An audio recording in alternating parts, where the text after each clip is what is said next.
Good morning po sa inyo lahat. Isa pang muli yugto ng ating daily Bible blessings.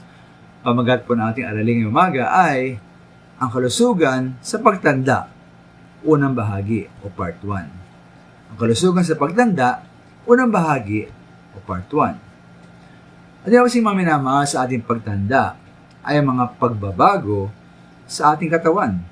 Particular po sa pagtanda, ating maranasan ang tila mga babala ng pagbagsak o deterioration ng ating kalusugan.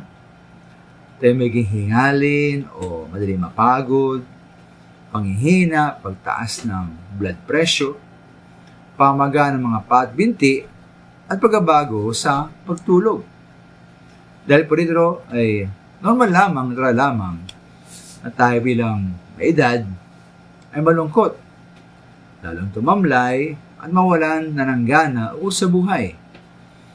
Ngayon po naman pati subukan natin, isipin na ang pagbabagong ito ay sa isang banda, maaaring pagpapala na sila po yung mga babala o warning signs.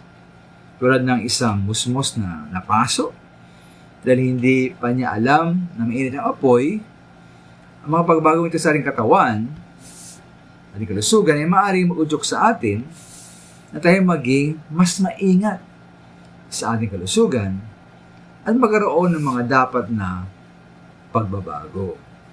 Pagbabago to sa ating pagkain, pagpapahinga, at sa ating pagkilos.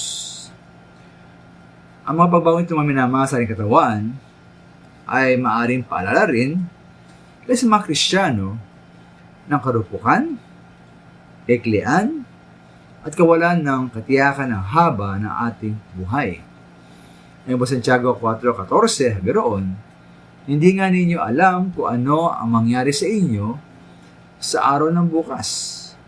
Ang buhay ninyo ay parang usok lamang, sadaling lumilitaw at agad nawawala.